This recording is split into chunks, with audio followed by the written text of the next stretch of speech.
Buenas noches, bienvenidos a una nueva emisión del programa Preguntas con Respuestas acerca de la Shoah y sus consecuencias. La noche de hoy la dedicaremos específicamente al levantamiento del gueto de Varsovia. ¿Y por qué este tema puntualmente? Porque mañana a la noche, 6 de abril, la comunidad judía celebra Pesaj, la Pascua judía. Y justamente el levantamiento del gueto de Varsovia se produjo en el año 1943, la noche de Pesaj, o sea, la noche del festejo de la Pascua.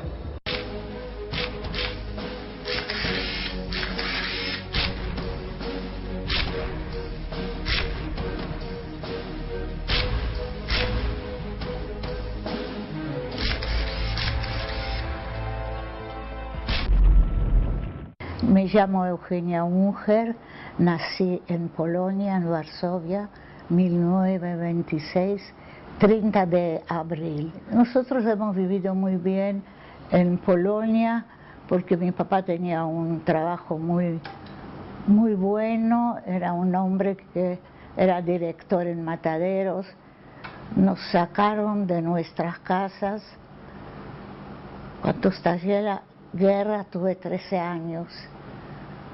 Y 3 años empezó el gueto de Varsovia. Estuvimos horriblemente, pienso que el gueto era idéntico como en Auschwitz. Ahí veías los nenes todos tirados en el gueto, al principio veías a un muerto que estaba en la calle, después te diste cuenta porque le sacaron la ropa. Estos chiquititos de 3 años, 4 años, iban con una foto y mostraban, esto era mi papá, esto era mi mamá, esto eran mis hermanos y yo quedé solo.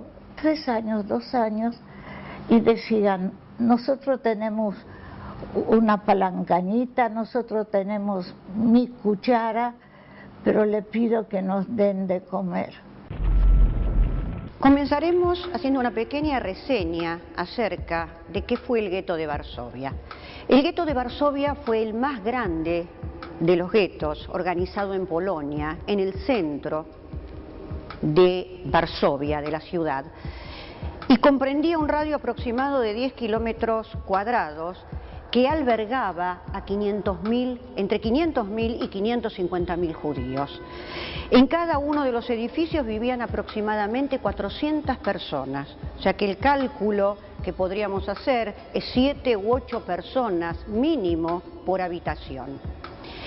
El gueto estaba rodeado por un paredón de ladrillos de 3 metros de alto que culminaba con puntas de vidrio para evitar, obviamente, que alguien intentara saltar a través de él. Constaba de 20 puertas, pero esas 20 puertas, que eran las que permitían el acceso, la entrada y la salida, estaban custodiadas, fuertemente custodiadas por los nazis.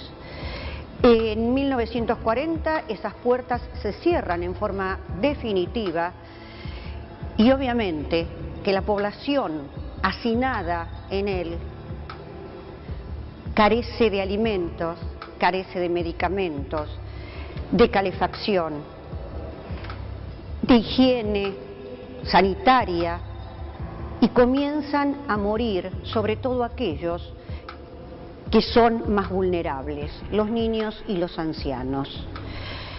Los cuerpos eran cubiertos por hojas de papel de diario en la calle, cosa que obviamente causaba grandes epidemias.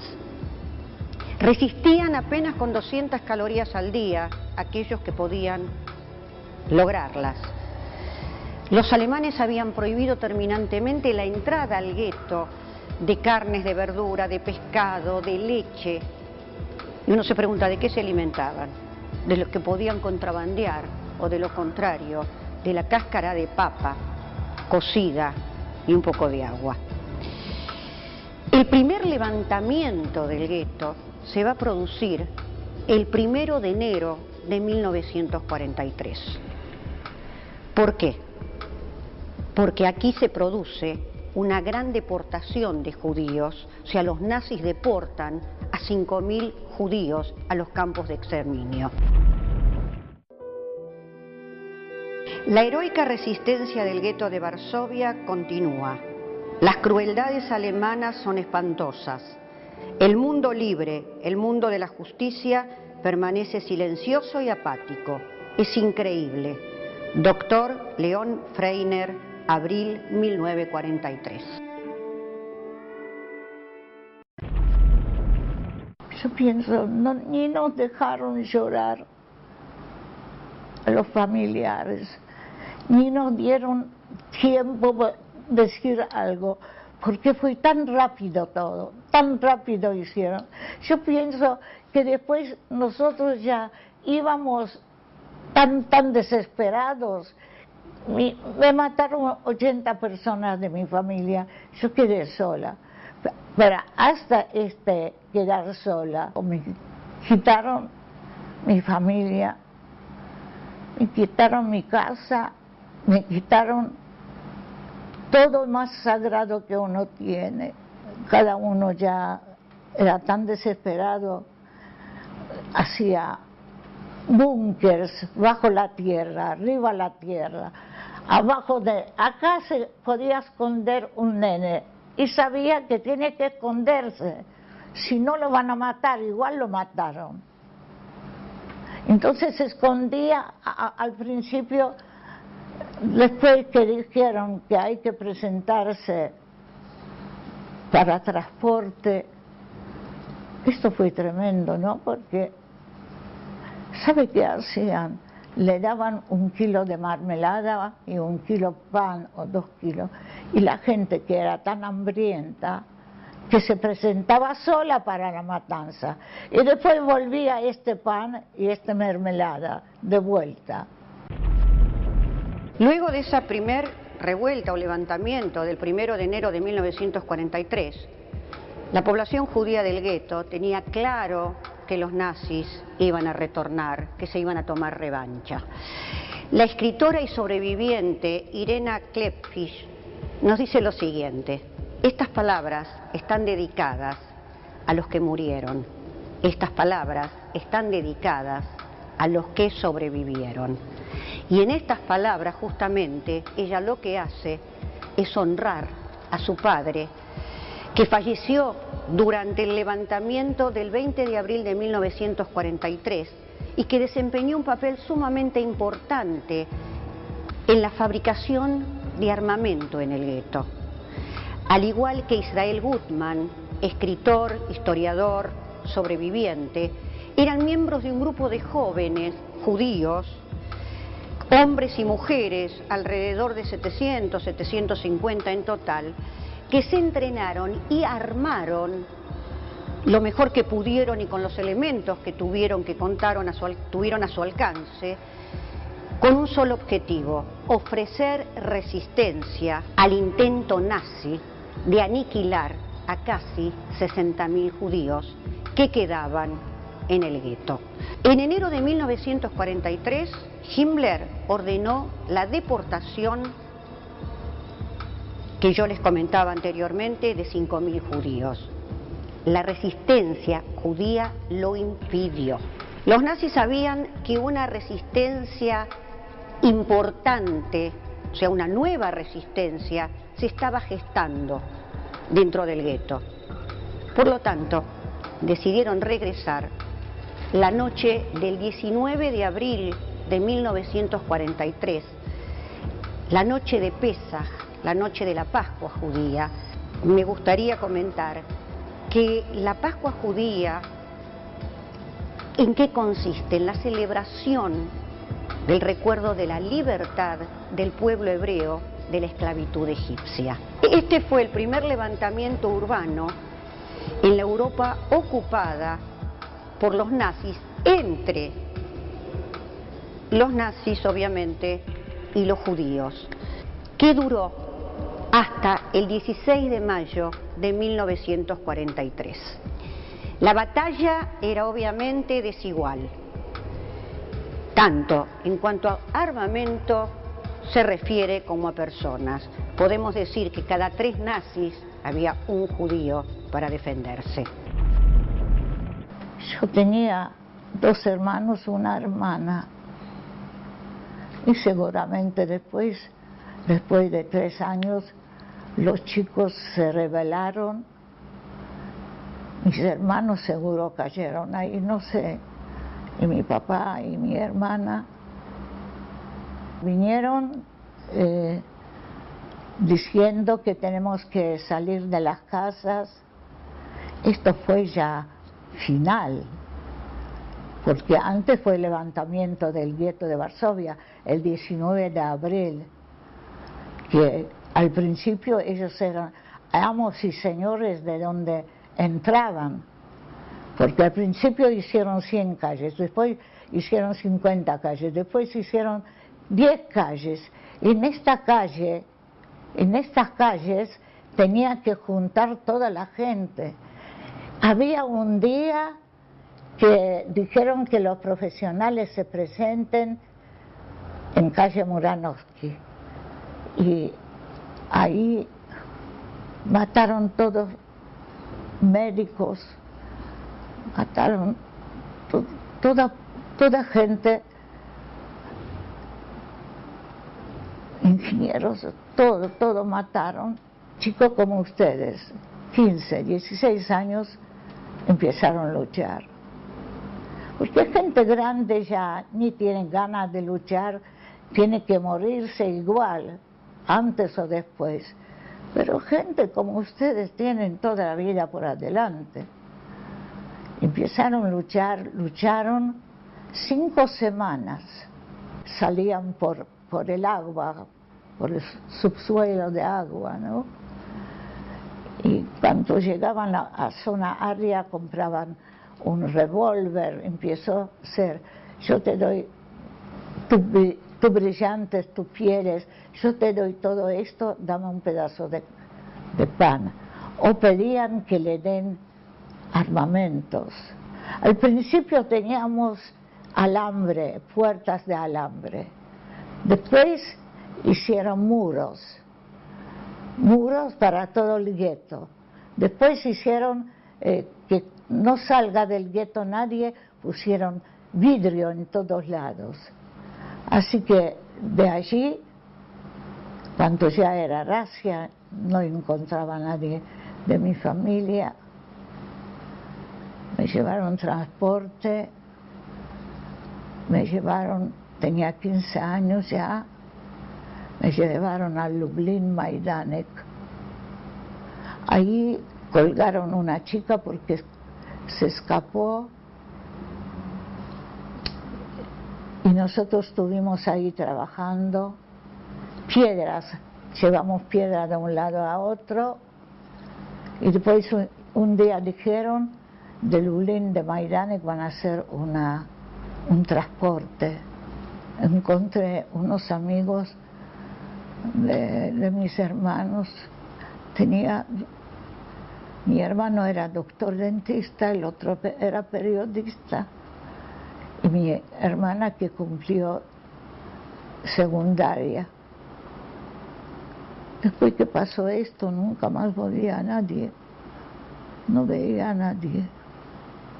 No tuve un abrazo de los 14 años, de mis padres, de mis hermanos. ¿De qué constaba el arsenal judío?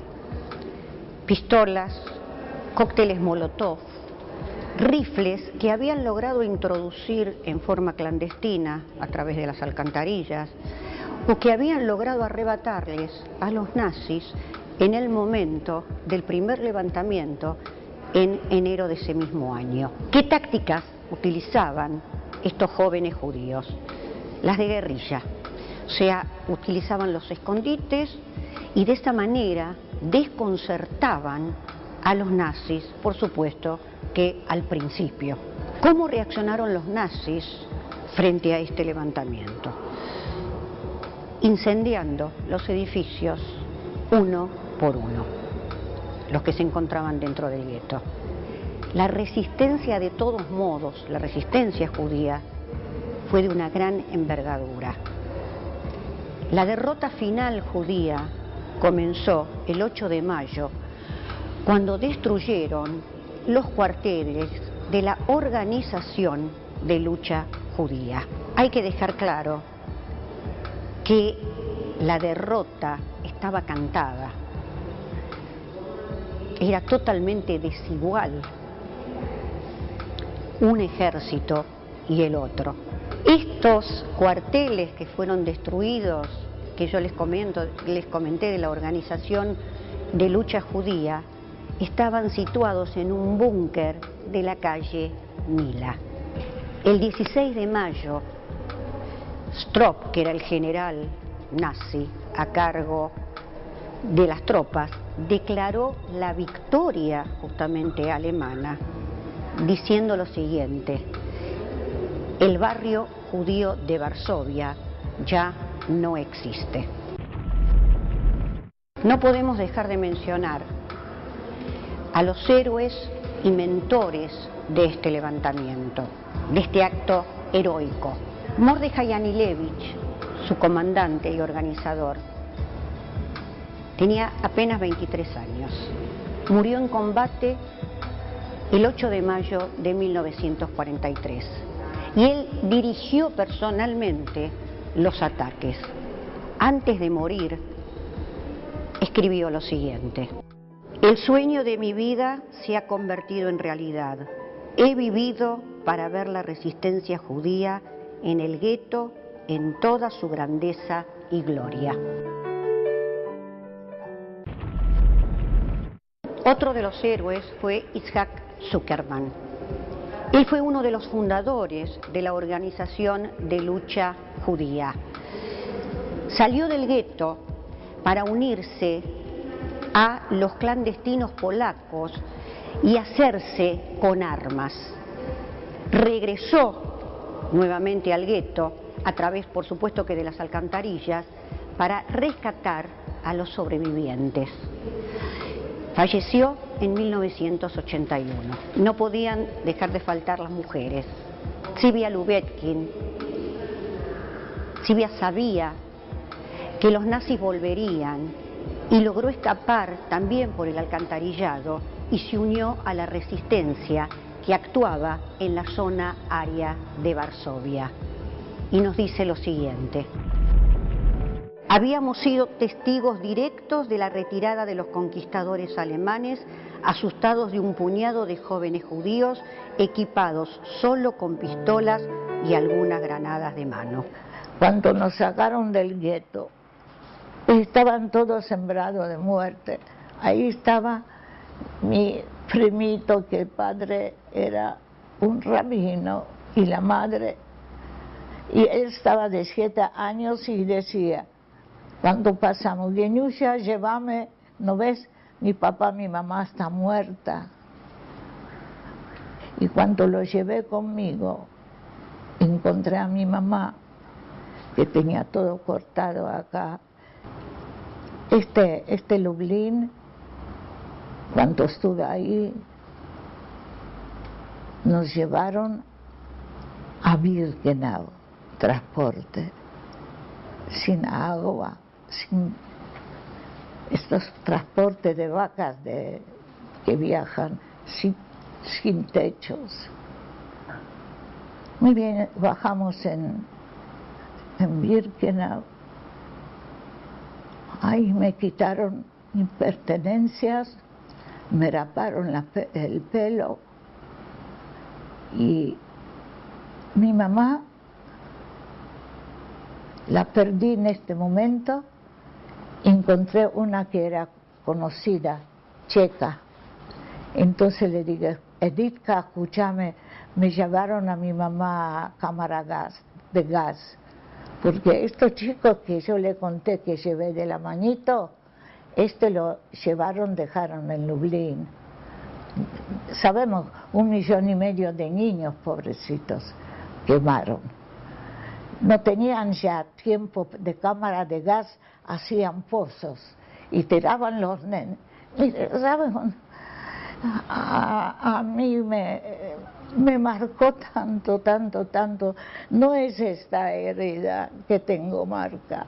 Lo principal, las marcas que nunca pudieron cicatrizarse por adentro.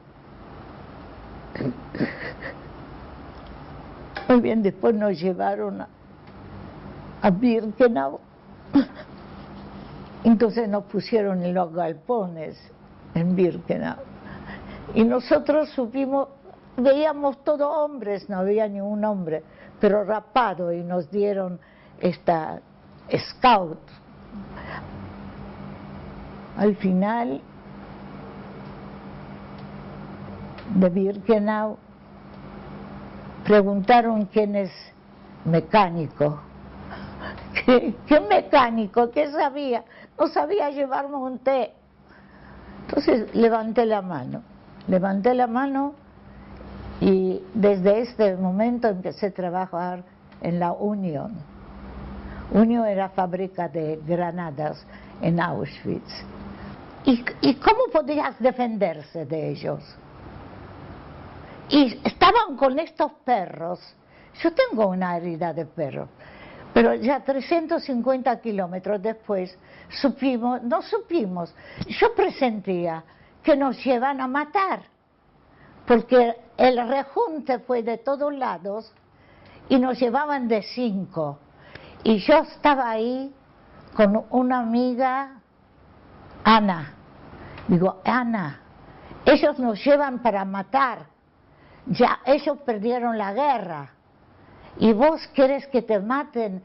Yo le dije, en algún momento, si vos vas a estar de acuerdo, nos vamos a escapar. Para finalizar, podríamos decir, como conclusión en realidad, que el levantamiento del gueto de Varsovia fue un grito de desesperación nacional. La afirmación de la fe inconmovible en la dignidad y la continuidad del pueblo judío. Un acto de heroísmo y una clara lucha por sobrevivir. Conviene no. Espérate, déjame pensar cómo arrancarlo. Es importante recalcar que si bien el levantamiento del gueto de Varsovia fue el más grande, no fue el único. Tenemos que demistificar el tema de que el judío fue como cordero al matadero. En todos lados donde pudo, se levantó y trató de enfrentar al enemigo. Pero vuelvo a repetir, había una desigualdad total en las fuerzas de uno con respecto a las fuerzas del otro. Como ejemplo puedo darles el levantamiento en el campo de concentración de Treblinka, en el campo de exterminio de Sobibor, y se estima que en 1943, o sea, durante 1943, la Shoah se cobró al menos la vida de 500.000 judíos. La resistencia judía de ese año no evitó, obviamente, el desastre, aunque por ello no podemos decir de ninguna manera o considerarla insignificante, sino todo lo contrario. Fue impresionante lo que estos jóvenes realizaron por el bien del pueblo judío.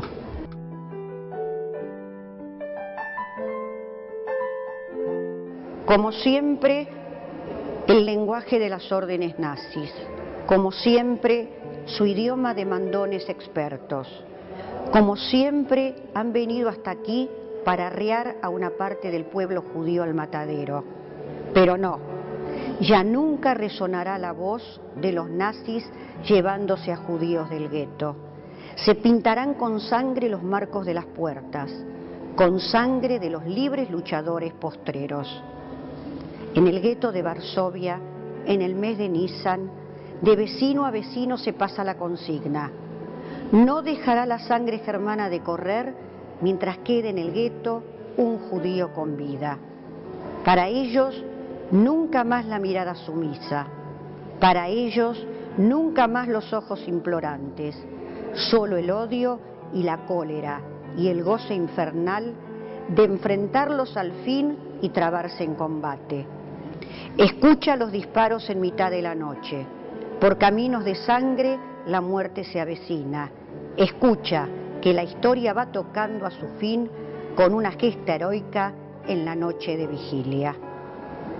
Extracto del poema de Bunim Heller. De este modo hemos llegado al final de nuestro programa de hoy y quisiera despedirme deseándoles a todos muy felices Pascuas y a la comunidad judía en especial, Hag HaPesach Sameach.